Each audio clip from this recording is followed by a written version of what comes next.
በርካታ ሀገራት አሰልፎ ሊያጠፋው የመጣውን ኃይል በጽናትና አይበገሬነት መክቶ የሽንፈት ካባ ምስልና ስሜት ለዓለም ያሳየው የትግራይ ህዝብ ከጀግነት ጋር የተዋወቀው ገና ሲፈጠር ነበር። የትግራይ ህዝብ ጽናትና ጀግነት ሚስጥር ለማወቅ ትላንትን መመልከት የግድ ይላል። ምንም እንኳን ከዚሁ አይበገሬው ህዝብ አንዱን ለይቶ ጀግና የሚል የስም ገላጭ ተጠቅሞ ለመሰየም የዳገት ያህል ቢቸግርም በዛሬው ዕለት ድንቅ መስዋዕትነት ከፍሎ ስሙ ከመቃብር በላይ ያኖረው አንድ ብርቱ ታጋይ እናስታውሳችሁ። ገና ስሙ ሲነሳ ጠላት በአካል እንደመጣ የሚያስበረግገው የትግራይ ጀግና የተወለደው በሰዓታት መዝነብ ነዋሪውን በሚያስጨንቀው የነሐሴ ወር 1948 ዓ.ም ነበር። መጪው ጊዜያቸው ብሩህ እንዲሆን ተመኝተው ሐዱሽ የሚል ስም የሰጡት ወላጆቹ ልጃቸው ገና ሲወለድ የተሰማቸው ደስታ በእልልታ አጀቡት። ሕፃኑ ሐዱሽ ወጣቱ ሀየሎም አርአያ ነገሮችን በፍጥነት ከመረዳትና ከብልህነት የተዋወቀው ገና ልጅ ሳለ ነበር። እንደማንኛውም የትግራይ ወጣት ልጅነቱን ካሳደገው ማህበረሰብ ጋር ካሳለፈ በኋላ እድሜው 19 ሲደርስ ግን ሀገርን የሚሸከም ሐሳብ ላይ መታተር ጀመረ። ተሐት በ1967 ዓ.ም ጨቋኝና ጨፍላቂ ስርዓቶች ለመታገል ወደ በረሃ ሲያቀና የ19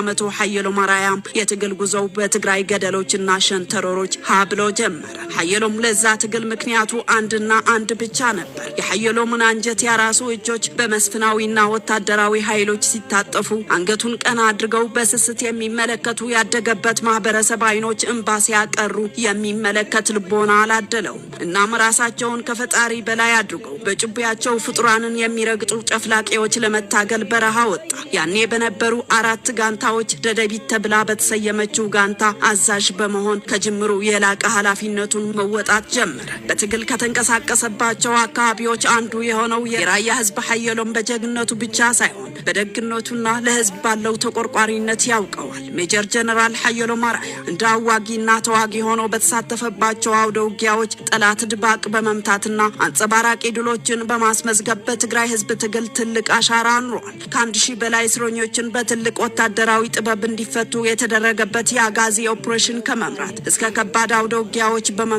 ትልቅ ገድል በመፈጸም ለአሁኑ ትውልድም ትልቅ ትምህርት በሰጠ የትግል ምዕራፍ የላቀ ድርሻ ተወጥቷል። ጀግናው ሜጀር ጀነራል ሀየሎም አርአያ እንደ ጀግኖቹ በህይወት ለመኖር አልጓጓም። እንደ አብሪ ኮከብ አንዴ ታይተው ያለ እድሜያቸው ጀግንነትና ታሪክ እንደሚሰሩ ጀግኖች እድል ገጠመው። ልክ በዛሬው ዕለት በ1988 ዓ.ም ጀግኖች ወደሚኖሩበት አቀን የካቲት ወር በዛሬው ዕለት 1988 ዓ.ም የጀግናው ሜጀር ጀነራል ሀየሎም አርአያ የመስዋዕት ቀን ነው። ጀግናው ሀየሎም አርአያና ጓዶቹ የተቀበሉትን የጀግነት ቅብብሎች ለአሁኖቹም ደርሶ ሚሊዮኖች ሀየሎም ፈጥሯል። ጀግንነትና ጽናት መለያው የትግራይ ህዝብ በእያንዳንዷ የትግል እርምጃው አሁንም ወርቃማና በደም የተከተበ ታሪክ መጻፉን ቀጥሏል።